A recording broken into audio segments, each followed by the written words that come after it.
Evangelho de Lucas, capítulo 10. Lucas 10, a partir do versículo 38, diz assim a palavra de Deus. Indo eles de caminho, entrou Jesus num povoado. Certa mulher chamada Marta hospedou-o na sua casa. Tinha ela uma irmã chamada Maria, e esta quedava-se assentada aos pés do Senhor a ouvir-lhe os ensinamentos.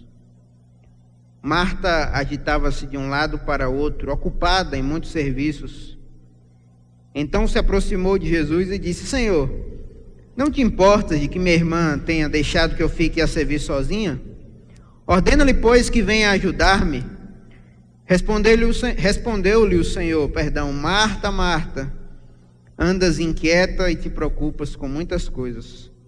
Entretanto, pouco é necessário, ou mesmo uma só coisa.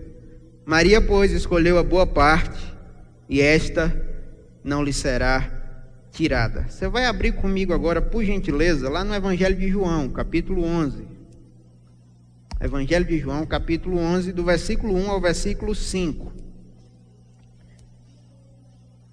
O nosso texto base é em Lucas 10, do 38 ao 42. Mas é importante que a gente leia também o Evangelho de João, capítulo 11, do verso 1 ao verso 5. João 11 diz assim a palavra do Senhor: Estava enfermo Lázaro de Betânia, da aldeia de Maria e de sua irmã Marta. Esta Maria, cujo irmão Lázaro estava enfermo, era a mesma que ungiu com bálsamo o Senhor e lhe enxugou os pés com seus cabelos. Mandaram, pois, as irmãs de Lázaro dizer a Jesus: Senhor, está enfermo aquele a quem amas. Ao receber a notícia, disse Jesus: Esta enfermidade não é para a morte, e sim para a glória de Deus, a fim de que o Filho de Deus seja por ela glorificado. Ora, amava Jesus a Marta, a sua irmã e a Lázaro. Você vai deixar a sua Bíblia aberta aí, por gentileza, em Lucas capítulo 10, a partir do verso 38, tá certo? Vamos orar. Pai, louvamos o teu nome, ó Deus, porque em ti nós fomos escolhidos desde a fundação do mundo. Obrigado, ó Deus, porque o Senhor nos abençoou nas regiões celestiais em Cristo. A tua graça nos alcançou. O teu poder se aperfeiçoou em nossa fraqueza. Nós não temos nenhum mérito, mas nós confiamos nas virtudes e méritos do teu Filho Jesus Cristo, que morreu pelos nossos pecados, foi sepultado, ressuscitou ao terceiro dia e voltará para nos buscar. Essa é a nossa esperança do teu retorno glorioso a esse mundo, esperança de que um dia o Senhor enxugará dos nossos olhos todas as lágrimas, e não haverá pranto, nem choro, nem morte, nem dor, porque já as coisas antigas são passadas. Obrigado, ó Pai, pelo privilégio que temos de sermos feitos filhos do Senhor.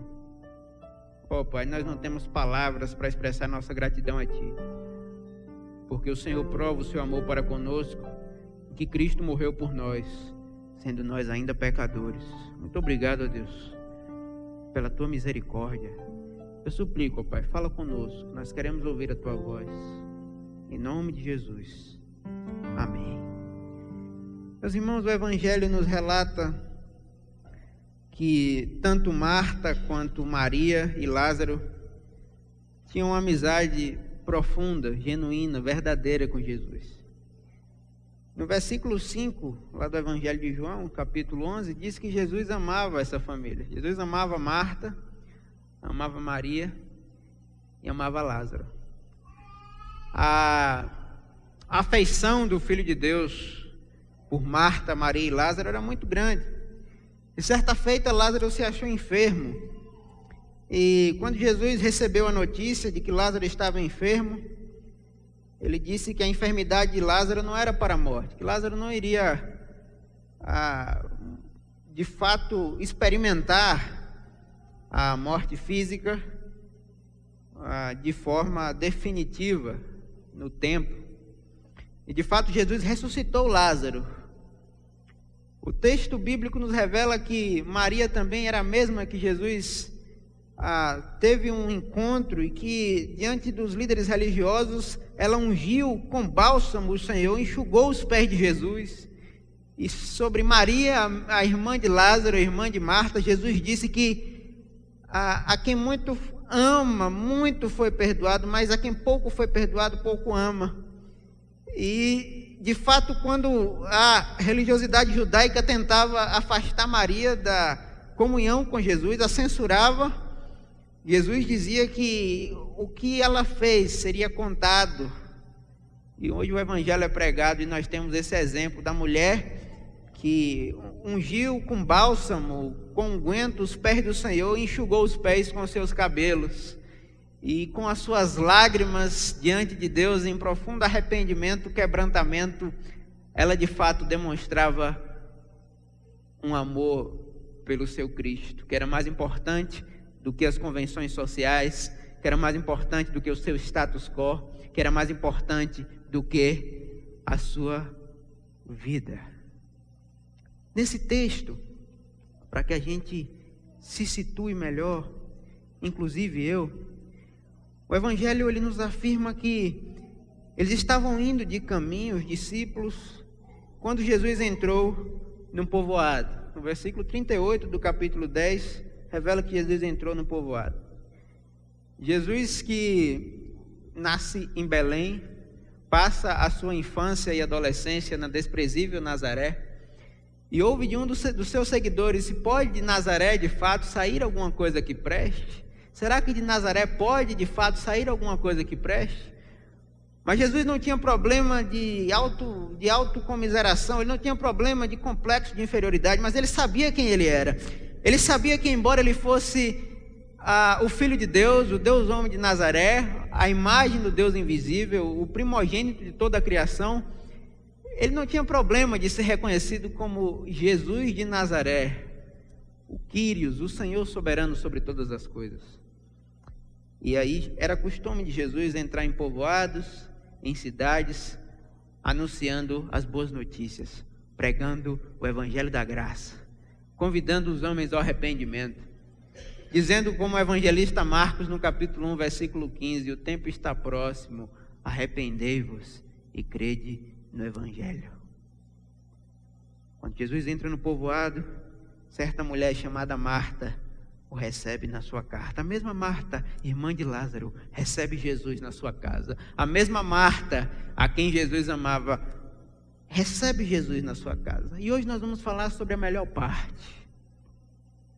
Nós vamos falar sobre a melhor parte porque, de fato, é bom você receber quem você gosta na sua casa. É bom você receber alguém que você tem profunda afeição, profundo amor, profunda consideração. E essa era a sensação experimentada por Marta, por Maria, por Lázaro, na amizade com Jesus. Isso é que o Evangelho nos traz, como nós dissemos acerca deles, no Evangelho de João, no capítulo 11, no verso 5, que Jesus os amava. E de fato, essa intimidade, essa afinidade é demonstrada na hospedagem que é feita por Marta. E Jesus chega na sua casa.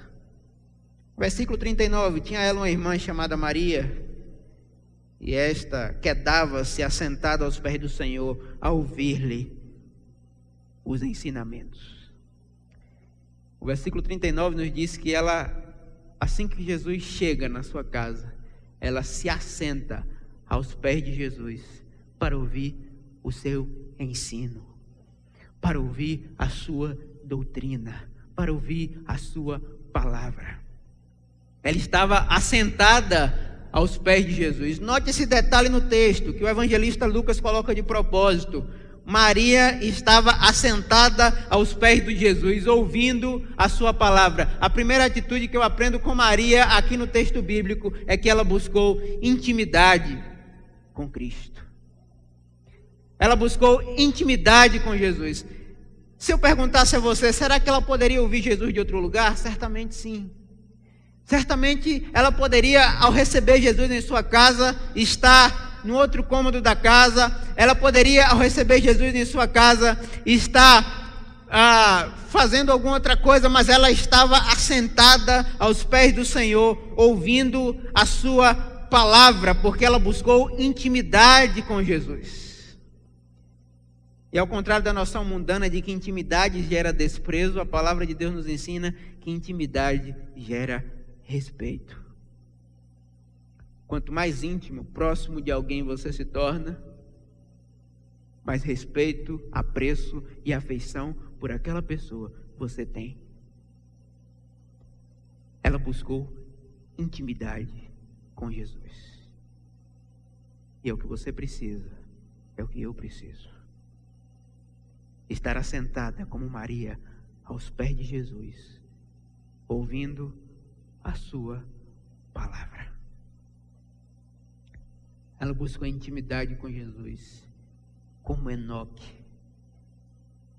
que a Bíblia diz em Gênesis 5:24, Enoque andava com Deus, e já não era, porque Deus o tomou para si.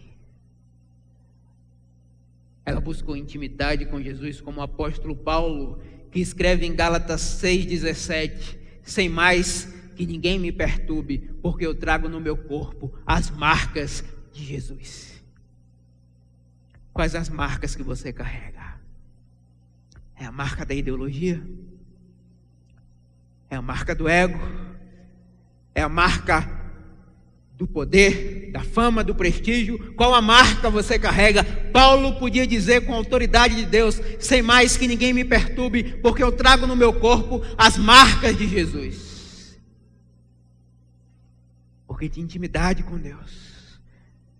Não era somente intimidade com um pastor, não era somente intimidade com a religião, não era somente intimidade com a sua denominação, não era somente intimidade com o seu círculo de amigos mais próximos, mas era intimidade com Deus. Quando Jesus chega na casa, Marta recebe Jesus, o hospeda, mas Maria se assenta aos pés de Jesus. Ela busca intimidade com Deus e ela começa então a ouvir aquilo que Jesus estava ensinando. E a fé vem pelo ouvir, e ouvir a palavra de Deus.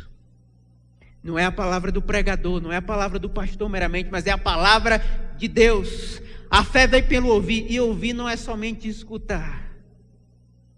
Aliás, obviamente, nós ouvimos com os ouvidos, mas prestamos atenção com os olhos. Mas é assimilar, compreender. É tornar aquele ensino como algo de mais precioso. É buscar intimidade com Deus.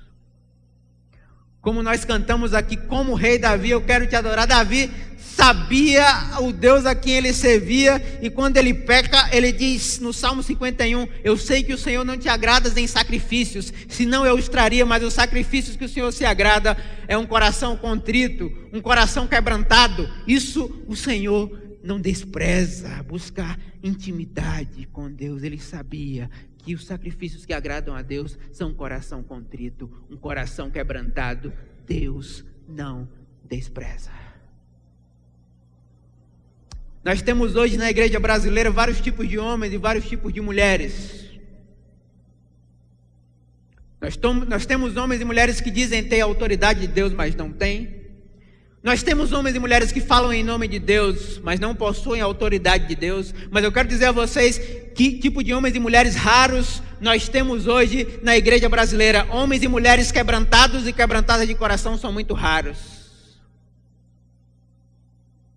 Porque buscar intimidade com Deus, como buscou o profeta Jeremias, significa descer à casa do oleiro. E significa dizer ao Senhor, eu sou como um vaso nas mãos do oleiro. O que o Senhor quiser fazer, se o Senhor quiser quebrar e fazer um novo vaso, o Senhor vai fazer. Se o Senhor quiser moldar o meu caráter, transformar a minha existência, mudar as minhas afeições, mudar os meus sentidos, o Senhor vai fazer. Você só entende isso quando você busca intimidade com Deus. Como Maria buscou. É preciso que você ouça a palavra de Deus durante a semana. É preciso que você estude o Santo Livro na sua casa. É preciso que você estude. Eu não posso amar aquilo que eu não conheço. Você precisa estudar as Escrituras. Eu lamento que há muitos nos nossos dias, inclusive pastores, que estudam as Escrituras para preparar um bom sermão, mas não para se relacionar com Deus. Caiu o papel, eu vou pegar. Aqui é ao vivo, é assim mesmo. Não tem negócio de frescura com a gente. Mas intimidade com Deus.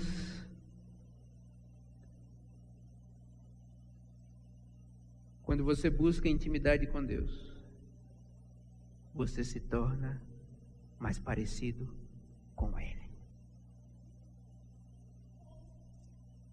Não espere o caráter de Cristo ser forjado em você se você ouve tanta coisa, se você lê tanta coisa. Nós ouvimos áudios pelo WhatsApp. Eu não estou dizendo que é pecado, nem que é errado. Nós ouvimos e assistimos vídeos pelo YouTube. Mas nós ouvimos muito pouco os ensinamentos de Jesus Cristo, Filho de Deus. É preciso buscar intimidade com Deus. Quando você busca intimidade com Deus, Ele compartilhará o seu coração com você. Quando você busca intimidade com Deus, você começará a chorar pelos perdidos, pelos seus familiares que ainda não conhecem a Cristo. Quando você busca intimidade com Deus, você começará a chorar pela apatia espiritual da igreja. Não estou falando só da nossa, estou falando da igreja de forma geral. Os 4 cantos desse país, quando você busca intimidade com Deus, agora a lente que é usada para você enxergar o mundo, agora você pensa a partir de acordo com a vontade de Deus. Por isso que os profetas podiam dizer com ousadia e intrepidez, quase não sai, assim diz o Senhor. Porque eles buscavam intimidade com Deus. Jó dizia: antes eu te conhecia só de ouvir falar, mas agora os meus olhos te veem. Estou falando do poder do Espírito Santo. Poder do Espírito Santo para amar. Poder do Espírito Santo para perdoar. Poder do Espírito Santo para viver uma vida piedosa, santa, separada, consagrada ao Senhor.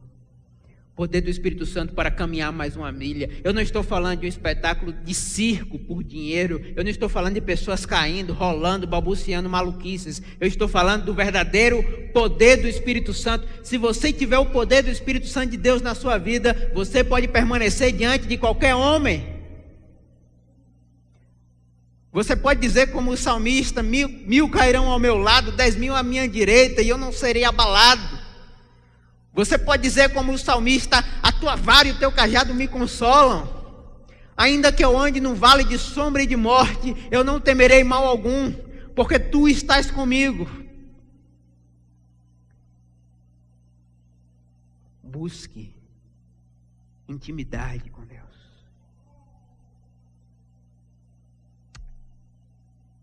O quanto o homem ora vai dizer o quão espiritual ele é. Enquanto o homem ora em oculto, vai dizer o quão espiritual ele é. Eu gosto de uma citação do Paul Washer, que ele diz: quão diferente viveriam os ministros, os pregadores, se eles acreditassem que sua vida oculta de oração é mais importante para Deus do que o seu ministério público. Porque Deus está mais interessado em quem você é do que no que você faz. Deus se preocupa mais com o seu caráter do que com a sua reputação. Busque intimidade com Deus. Segundo lugar, não se apegue ao mundo. Vou repetir. não se apegue ao mundo. Versículos 40 e 41. Marta agitava-se de um lado para outro, ocupada em muitos serviços. Então se aproximou de Jesus e disse: Senhor, não te importa de que minha irmã tenha me deixado sozinha, que eu fique a servir sozinha? Ordena-lhe, pois, que venha ajudar-me. Respondeu-lhe o Senhor: Marta, Marta, andas inquieta e te preocupas com muitas coisas.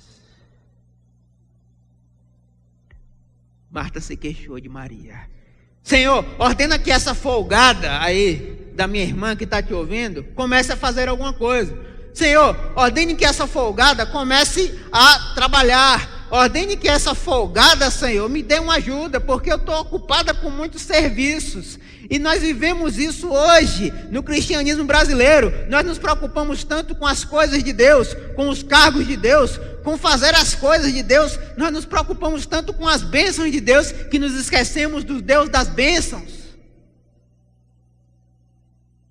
Nós nos preocupamos tanto com a igreja de Deus que muitas vezes a gente se esquece, e eu digo, estou falando de mim, eu como pastor, e me esqueço do Deus da igreja.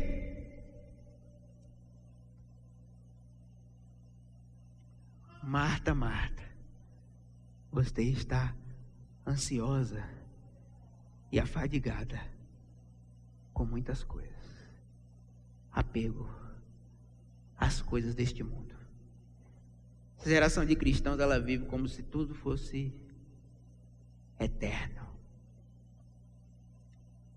Como se essa vida fosse durar para sempre.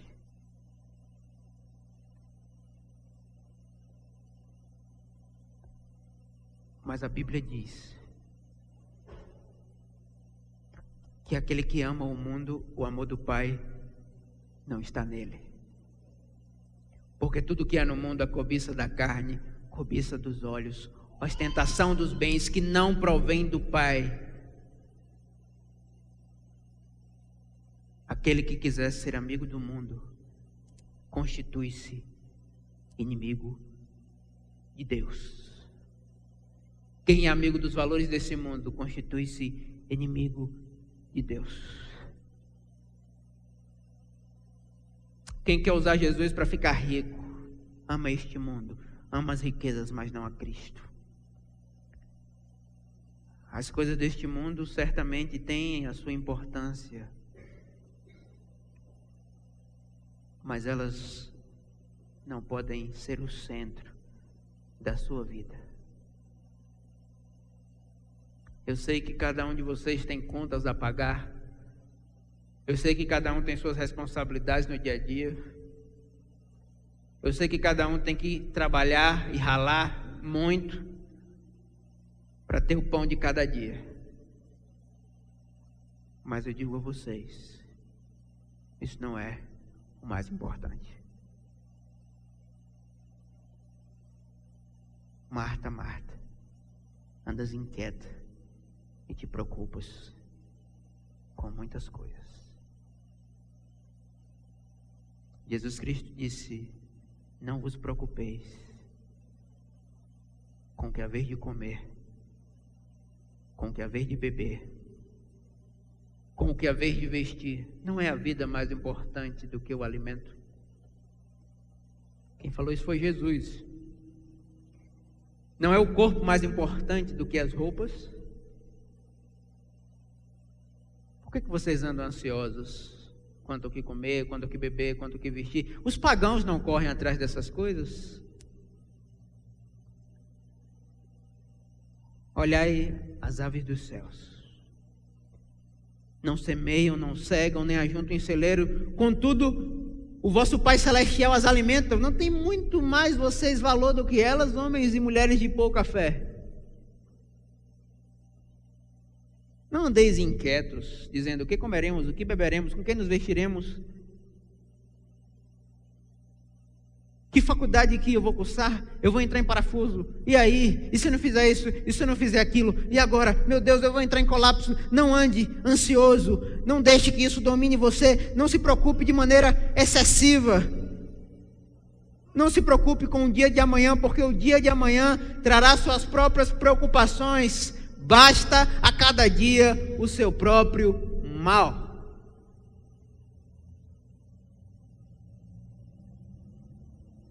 Nós somos fruto de uma cultura evangélica pragmática, operacional e extremamente ativista. E muitas vezes o que Deus quer de nós é a espiritualidade da entrega, da quietude, da confiança. Muitas vezes o que Deus quer de nós é a espiritualidade como a de Abraão, que buscou intimidade com Deus apesar das suas falhas, que Deus diz: sai da tua terra, da tua parentela, para um lugar que eu vou te mostrar. Para onde, Senhor? Não sei, só sai, só obedece. Fé é, por ordem de Deus, pular no meio do abismo, acreditando que no meio do caminho Ele vai te pegar. Senão não é fé.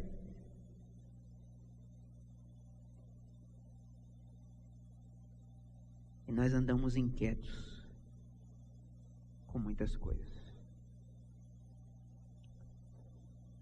Às vezes, como pastor, eu fico pensando o quanto que eu erro e peco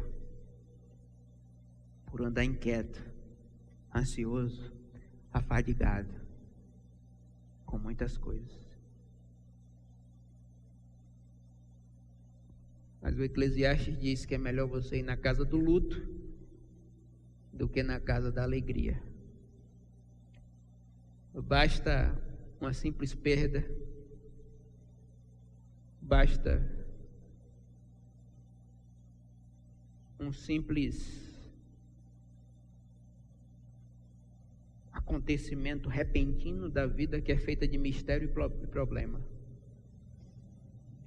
para que a gente comece a pensar que a gente não deve apegar a essa era terrena, a essa esfera temporal, passageira, momentânea. Paulo, escrevendo aos Coríntios, ele diz: os nossos sofrimentos leves e momentâneos estão produzindo uma glória eterna que pesa mais do que todos eles. Assim, nós fixamos os olhos não naquilo que se vê, porque o que se vê, essa mensagem, esse culto, esse momento, a aula na escola, a aula lá no trabalho, o trabalho de cada dia, essa pregação, o nosso discipulado que há poucos dias aconteceu, isso passa. O que se vê é transitório, é passageiro, mas o que não se vê é eterno. O que não se vê é eterno. E desde que os cristãos começaram a pensar muito pouco na outra vida, se tornaram tão ineficazes nesta. Que a gente vive tão ansioso porque a gente acha que somos nós que bancamos a nossa existência. A gente pensa que o nosso pulmão se esvazia de ar porque a gente controla isso. A gente acha que sai do coma durante a noite porque a gente aqui sabe respirar direito. A gente acha que a vida é assim, é a gente se cuidar. A gente se esquece que é uma soberania sobre toda a humanidade, que sustenta, que deu fôlego de vida e que pode tomar a qualquer momento aquilo que já lhe pertence.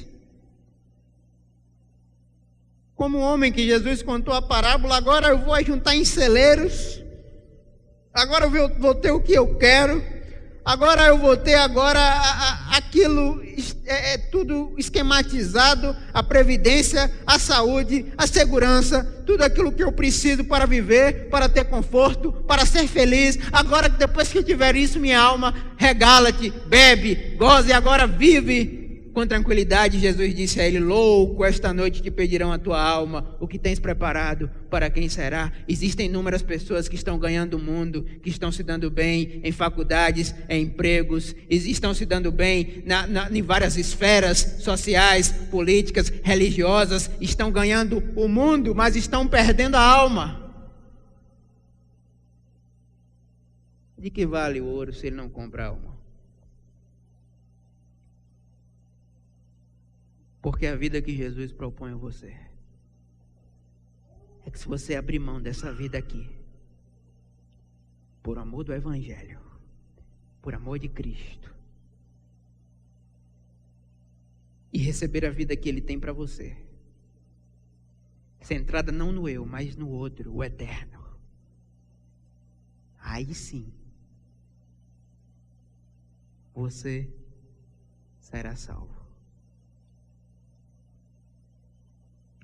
Existem dois tipos de pessoas: as que dizem a Deus, seja feita a tua vontade, e aquelas a quem Deus dirá por último, seja feita a tua vontade. Foi isso que você quis?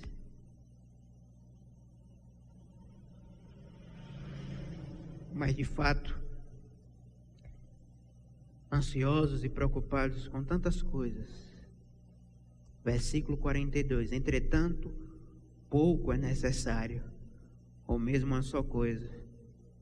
Maria, pois, escolheu a boa parte, e esta não lhe será tirada. Priorize Jesus Cristo. Priorize Cristo na sua vida. Escolha a melhor parte. Talvez Marta esperasse que Jesus censurasse a sua irmã. Talvez Marta foi frustrada pelo Cristo de Deus. Porque o que ela esperava é que de fato Jesus ajudasse ela nessa empreitada. Ela esperava que Jesus dissesse: não, de fato, Maria está errada, ela tem que lhe ajudar, mas não. Jesus não está incentivando a ninguém a ser preguiçoso. O que ele está dizendo é que o reino de Deus é prioridade, que ele é prioridade, que o seu ensino é prioridade, que a vida de Cristo é prioridade, que Jesus Cristo deve ser a prioridade da sua vida. Maria, pois, escolheu a boa parte, e esta não lhe será tirada. Você pode perder até a sua sanidade.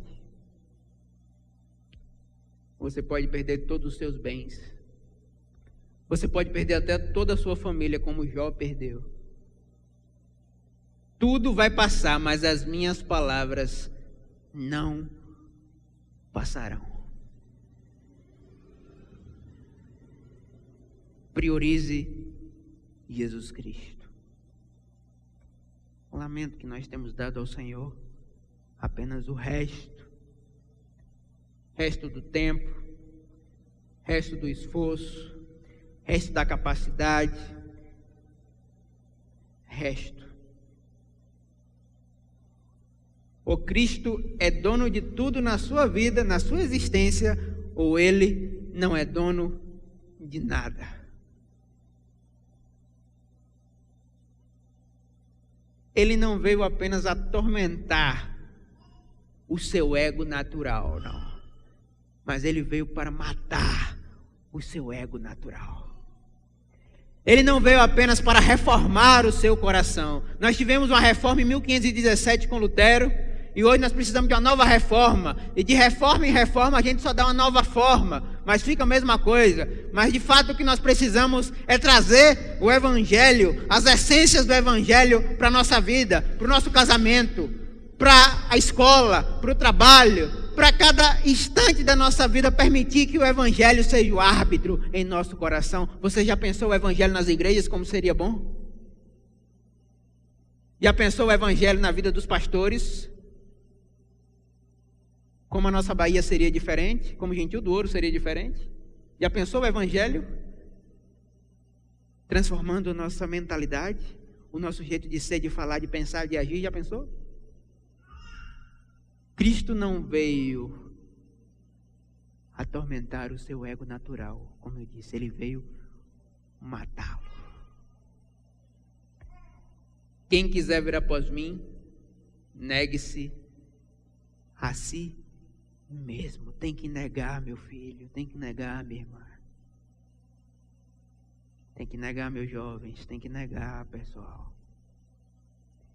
Se não tiver negação do eu, não há evangelho. A salvação é pela graça, mas o discipulado, caminhar com Cristo, aprender de Cristo, viver para Cristo, custará toda a sua vida.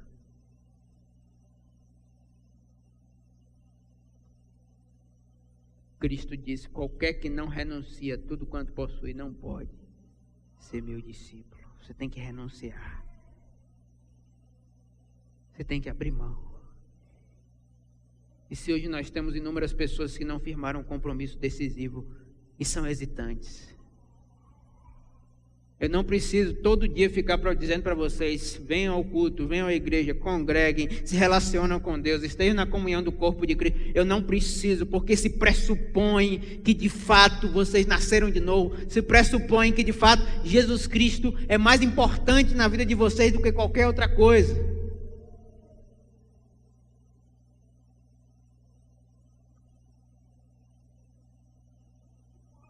Se você olhar para si mesmo, viver para si, no final da sua vida, você só encontrará angústia, solidão e desespero. Se você olhar só para si, você só vai encontrar no final da vida solidão, angústia e desespero. Mas se você olhar para Cristo, você o encontrará, e junto com Ele, todas as coisas. Pois Ele diz: buscai em primeiro lugar o reino de Deus e a sua justiça, e todas as coisas vos serão acrescentadas. O reino de Deus tem que ser a primícia, a prioridade da sua vida. Não é o reino do pastor, não é o reino da igreja somente, mas é o reino de Cristo. Cristo tem que ser o centro da sua existência.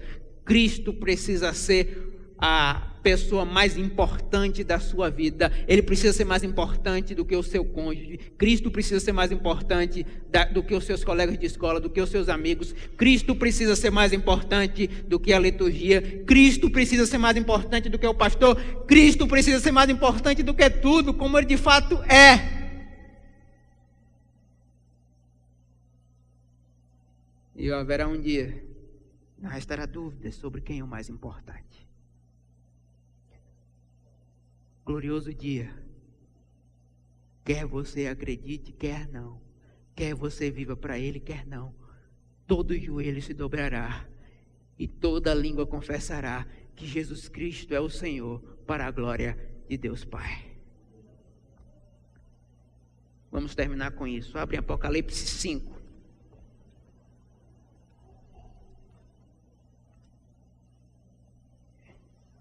A melhor parte. Eu vou te dar uma motivação para você viver uma vida cristã sadia aos pés da cruz. Eu vou te dar uma motivação para você escolher a melhor parte. Apocalipse 5, versículo 1. Vi na mão direita daquele que estava sentado no trono um livro escrito por dentro e por fora, de todo selado com 7 selos. Vi também um anjo forte que proclamava em grande voz: quem é digno de abrir o livro e de desatar os selos?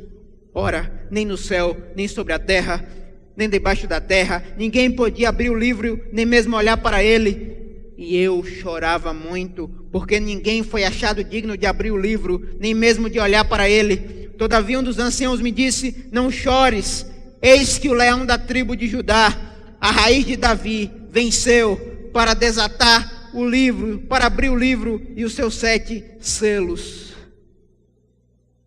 Versículo 9. E entoava um novo cântico, dizendo: digno és de tomar o livro e de abrir-lhe os selos, porque foste morto, e com teu sangue compraste para Deus os que procedem de toda tribo, língua, povo e nação. Versículo 11. Vi e ouvi uma voz de muitos anjos ao redor do trono, dos seres viventes e dos anciãos, cujo número é de milhões e milhares de milhares, proclamando em grande voz: digno é o Cordeiro que foi morto de receber o poder, a riqueza, a sabedoria e força, e honra, e glória, e louvor. Então ouvi que toda criatura que há no céu, e sobre a terra, debaixo da terra, e sobre o mar, e tudo que neles há, estava dizendo: aquele que está sentado no trono e ao Cordeiro, seja o louvor, a honra, a glória e o domínio pelos séculos dos séculos. Amém, amém. Louvado seja Deus. Digno é o Cordeiro de abrir o livro e desatar os seus selos. Digno é o Cordeiro que foi morto de receber honra, glória, riquezas, soberania, poder, autoridade, majestade. Digno é o Cordeiro de Deus que tira o pecado do mundo. Eu não vou enganar vocês, eu não vou mentir para vocês, mas porque eu amo vocês, eu vou dizer: se Jesus Cristo não for mais importante da sua vida, se a cruz não é mais importante para que você viva uma vida cristã verdadeira, aos pés da cruz, comprometida com Deus, nada mais será. Pode ter show gospel, pode ter cambalhota, pode ter palhaçada, pode ter o que for. Se Cristo não é o centro da existência de um ser humano, esse homem não poderá viver para a glória de Deus. Mas se Cristo é de fato o centro da sua vida, a prioridade da sua vida, como é a de Maria, você estará aos pés dele, ouvindo a sua palavra, escolhendo a melhor parte. Está difícil, em meio a sofrimento, em meio a dor, em meio a angústia, em meio às pressões, em meio a dores, em meio a tribulações, você lembrará que ele estava no Getsemane dizendo: Pai, se possível, afasta de mim esse cálice, contudo não seja o que eu quero, mas o que tu queres.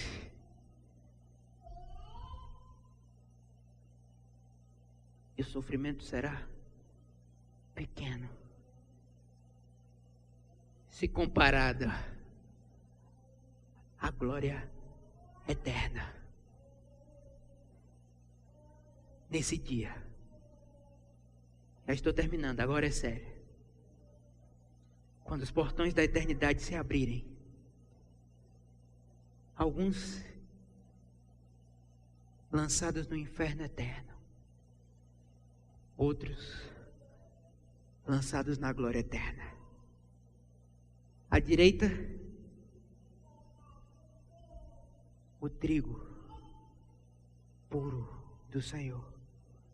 À esquerda, o joio, os bodes. A duração da sua vida, 70 anos. Depois a canseira, enfado.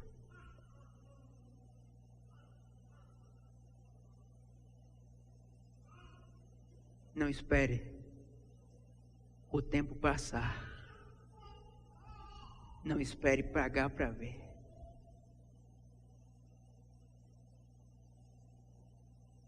Porque a árvore que dá fruto,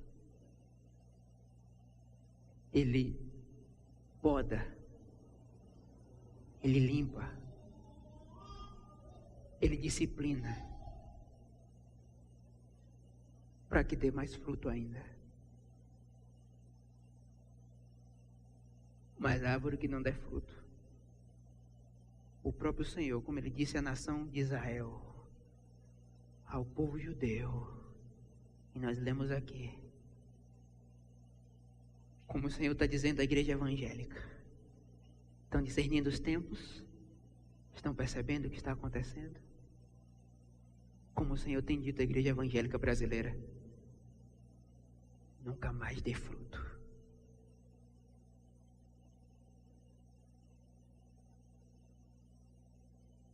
E o clamor é: Senhor, espera mais um ano. E o Senhor está dizendo: eu vou esperar mais um ano. Mas se não der fruto, pode cortar. Sabe por que Jesus quer ter intimidade com você? Porque Ele ama você.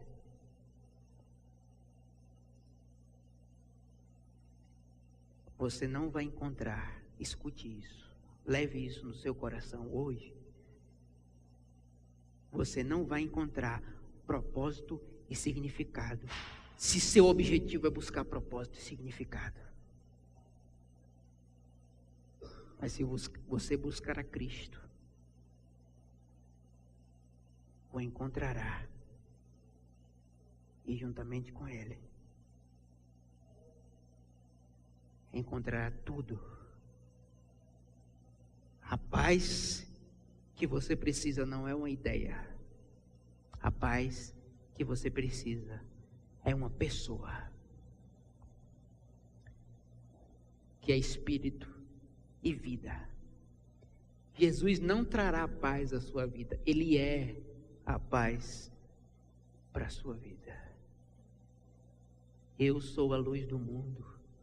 Quem me segue não andará em trevas, mas terá a luz da vida para iluminar, para resplandecer, ser sal para a glória de Deus. A graça resgatou o miserável como eu morto fui, mas vivo estou.